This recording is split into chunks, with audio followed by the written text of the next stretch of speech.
Charlotte Bronte began writing her novel Jane Eyre in 1846 while accompanying her father to Manchester, England, where he would undergo surgery to remove his cataracts.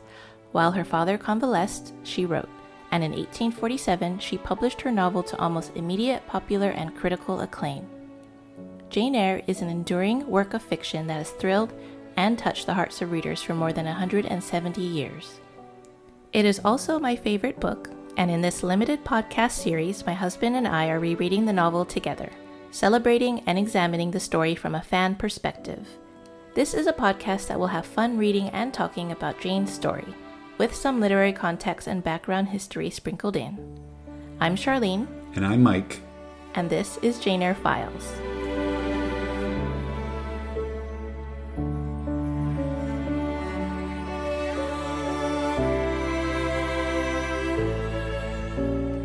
Hello, husband. Hello, wife.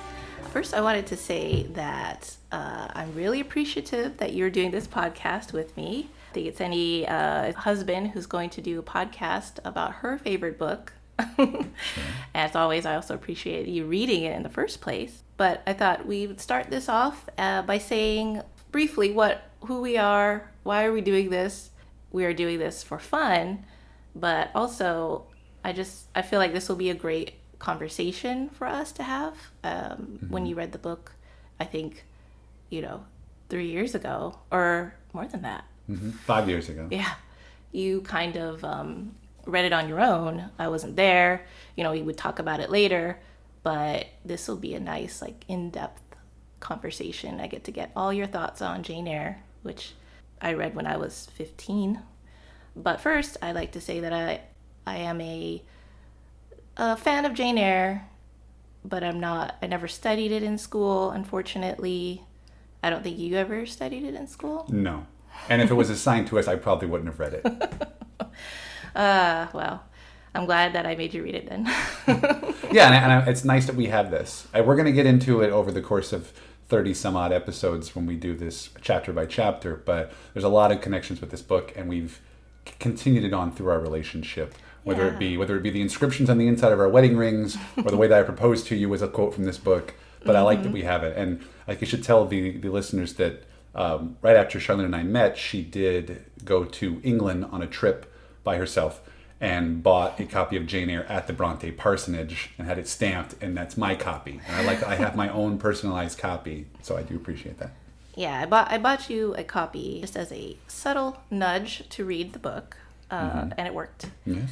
But I work as a scientist, so I feel like reading this novel and talking about it is kind of a departure for me.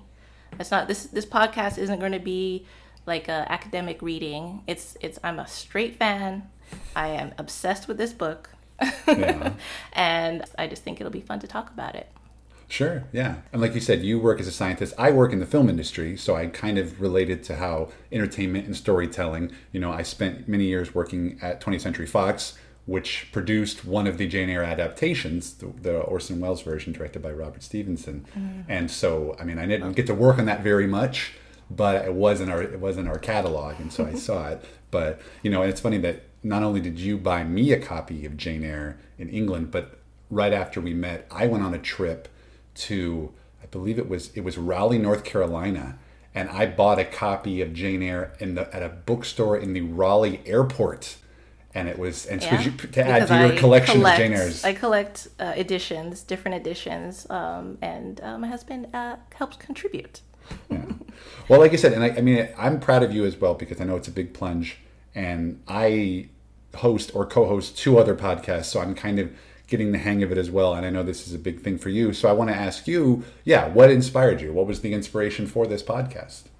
Well, I think partly seeing you do it. Obviously, I help you edit your podcast too, so I can get a feel of what it takes. And I'm not really, I'm an introvert. I don't really talk as eloquently as you do sometimes, but I feel like it would just be fun to talk about Jane Eyre and something that I'm passionate about. Recently, the Rosenbach Museum had a read-along, which I think they're up to chapter 5 or 6 as we're recording this, and that kind of, I I back to rereading Jane Eyre, which I've done many, many times over the years. Charlene has a copy of Jane Eyre in the glove box of her car in case she ever wants to read it while she's waiting for something in a parking lot. I also have a copy at work, just in case. But yeah, so I just felt like now that I'm rereading it, and with Rosenbach and their discussions, which is very enlightening, is sometimes more academic than what I think this podcast would be. I think this podcast is just for fun and just for me to be enthusiastic. And while Mike just grudgingly goes along with it. Well, I want to reread it as well. I mean, I started this morning again, and like when I read it before, it was more like, okay, this novel means so much to you. Let me read it. And I felt so touched that you bought me my own copy. And I was reading it on flights. I was reading it. I read some of it to you. Yes, that's true. In the process of, it took me a while to finish it. And now it's like, I felt bad that there would be moments throughout our relationship. We've been married for 5 years now. And I feel like, or we've been married for 3 years. We've been together for 5 years. Mm-hmm. And I feel like you will make a reference to something in the book. And I'm like, I don't quite remember it. And so now if I'm going one chapter at a time and really analyzing it, I think I'm going to really notice a lot more stuff, and I'm kind of looking forward to that. Yeah. So I'll just ask you then. I think we kind of alluded to it as well. But why Jane Eyre? Why are we talking about Jane Eyre? What does Jane Eyre mean to you, and why does it mean so much to you? Well, that's kind of a difficult question. Why does it mean so much to me? I think maybe as we're going along in this podcast, I'll be able to explore that more. But I read it when I was sophomore year in high school. And the sort of long story is that I read Mark Twain's Tom Sawyer, and that got me into reading classics, where I was reading a lot of Nancy Drew and a lot of like just little, chapter books kind of. And I picked up Tom Sawyer. I really enjoyed it. I thought that, the writing was amazing, and I just enjoyed the humor, and I wanted to find something like that experience. So I started looking at other classic novels, and the first Bronte novel I picked up was actually Wuthering Heights. I went to the library and I was just looking at their classic section, and I really enjoyed Wuthering Heights, but it was pretty dark and depressing. So and of course I made you read that as well, and you probably agreed. It was tough. It's a tough read. It wasn't nearly as compelling as Jane Eyre was. Yeah. I mean, I think that there's something to appreciate definitely about Emily Bronte and her story, but if you read Wuthering Heights and it was a little bit off-putting for you, why did you say, well, let me read another Bronte book? That's a good question, because I feel like Wuthering Heights was so absorbing to me. Like I felt like I really was invested in the story. There was like a kind of like a soap opera-y kind of feel to it, of like, oh my god, what's going to happen next? Mm-hmm. And so I was feeling like, okay, Brontes are probably going to have a lot of good, interesting stories. So next one was Jane Eyre. But was there something you read in between these? Did you go back to another classic? You didn't read? I don't remember that. I don't remember if it was just immediately or not. But I know it was. I went back to the same library to pick up the next book, so it was probably pretty close to reading Wuthering Heights. Yeah. And you probably blew through these books, didn't you?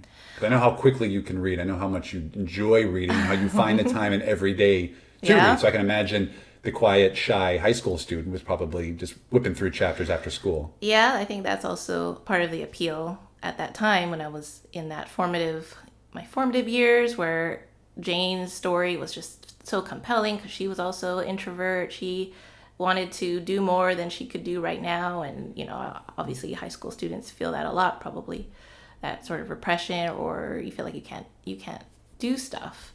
And then Jane really inspired me. So I also really love the romance part, which I feel like as I've gotten older, I really still appreciate, but I'm also more appreciative of Jane's childhood, her formative years herself, she's so strong to take on everything that she does in this book. And that's what I think I come back to a lot when I reread this novel. Okay. Yeah. I mean, that's like I said, I think I was inspired to read it, not only because, I'll be honest with you, like we talked about it on our very first date. I think you had mentioned how much you liked this book, and I know I could tell in the back of your mind you were really hoping that I'd already read it.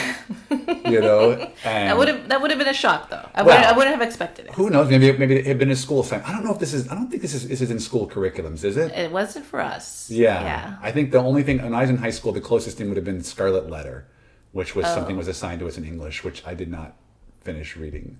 And I will say I moved in the middle of that year, and when I got to my new school, they were already halfway through the Scarlet Letter. So I was like, I'm not going to go back from the beginning. I'll just wait for Demi Moore to make a movie. Why would you do that? Yeah. Why would you read the book assigned to you? But it was sort of neat because we've talked about the fact that I have not been in a lot of relationships before I met you, and so when it came up on our first date, and we hit it off immediately from our first date, and we were inseparable. Not soon after that. And so then it became kind of like I wanted to be a good boyfriend. And it was sort of like, well, I know how much this is important to you. I might as well read it because I know I'm going to make you sit through sporting events or things that are important to me. Yes. And so it's nice to have something. And I think, I don't know if you feel the same way when you read books that I do. I do feel a sense of accomplishment when I finish them, because I don't read a lot. And so this was something, and like you said, I have not read hardly any of those classics that you referenced. I would love to go back and read Tom Sawyer or Huck Finn. Oh, yeah. And so this is this is classic British Victorian literature as compared to, something from America. But I still was like, I'm familiar with it. I've always heard references to it. I've actually read a book several years ago called The Eyre Affair by Jasper Fforde that was so good, and yet it was full of references to Jane Eyre that I just had to gloss over and get wrapped up in the story of this character who goes into the novel of Jane Eyre to solve a mystery, which I kind of want to reread that now. Oh yeah, it's been years since I've read it, so I would like to reread it too. Yeah, that should be I feel like that should be a limited series on Netflix. Yeah. But so it was kind of fun to be able to go through and read this, and like I said, there was a sense of accomplishment, and also the fact that I'm like, it's an attachment, and it was like I wanted to score some points, and then because I think how much I enjoy movies, being working in the film industry, that I think you sort of gave me the incentive of hurry up and finish this, and then we'll watch all these adaptations. Yes. Because I am. You make reference to this all the time that I am a completist. If I watch a movie that's part of a franchise, I want to watch every movie in the franchise. If I watch a movie by a director, I want to try to watch as many of the films by that director as I can. And so you said, hey, there's like 24 Jane Eyre adaptations, and I've got 80% of them on DVD. So it was like, this will be fun. It's something we could do together. And I think that's something, when you said you wanted to do this podcast, that was one of the things that I was really excited about, because I said, oh, good. Now we can put some of our thoughts from the adaptations. Because after we watched each adaptation, I gave you my thoughts, and you wrote it down. So I think you should still have that written down. I do, yes. Yeah, and so we can just for my memory. But like you said, my idea for this podcast was that we were going to read Jane Eyre chapter by chapter, one chapter in every episode. But if we want to, we could still extend this with reviews of different adaptations. And I have a lot of opinions on adaptations, so it will be fun. Yeah, and like you said, this is your favorite book, and you've read it. I'm going to guess 47 times at least. At least, yeah. At least, and then I think maybe we can also draw some references to the fact that I think for Christmas one year I surprised you by getting you the Jane Eyre manuscript. Oh yes. So, and I think you 3-volume actual Charlotte Bronte's writing manuscript. It was an amazing gift. I try. But then, like you said, you have a blog where you have a Jane Eyre blog, which I'll let you promote as well. And I think one of the posts you did was talking about the manuscript, the comparisons, the differences between the original manuscript and the finished copy. Yeah, that was something I was interested in, was seeing Charlotte Bronte's handwriting and comparing it to what she actually took out when she submitted the novel, because you could see her just crossing things off. So I went through and I just looked at what were the changes, and I just cataloged them for my website, which is at eyreguide.com. That's EYRE, which is just my Jane Eyre blog. I just have a lot of thoughts on Jane Eyre sometimes, and Yeah, this podcast is kind of like a replacement for it. There you go. Yeah, you're synonymous with that Eyre guide. I really feel like, Oh. even if the blog doesn't you don't do anything with it. Like you said, now you have a audio version of the blog. Yeah, that's kind of what this is. Yeah. Well, I think that is all for our introductory episode. Thank you for listening, and we hope you will join us on this Eyre adventure. As we are a new podcast, we would love to get the word out and have more people join us in celebrating this novel. So please subscribe and review us on your preferred podcast platform and tell your friends. You can find me on Twitter and Instagram at EyreGuide. That's EYRE. And if you want to hear more from me, I also host my own podcast called Out of Touchstone, where my good friend Chad and I discuss all the films that Disney produced for their Touchstone Pictures label. You can also find me on Twitter at Mike DeKalb. Thank you, and farewell for the present.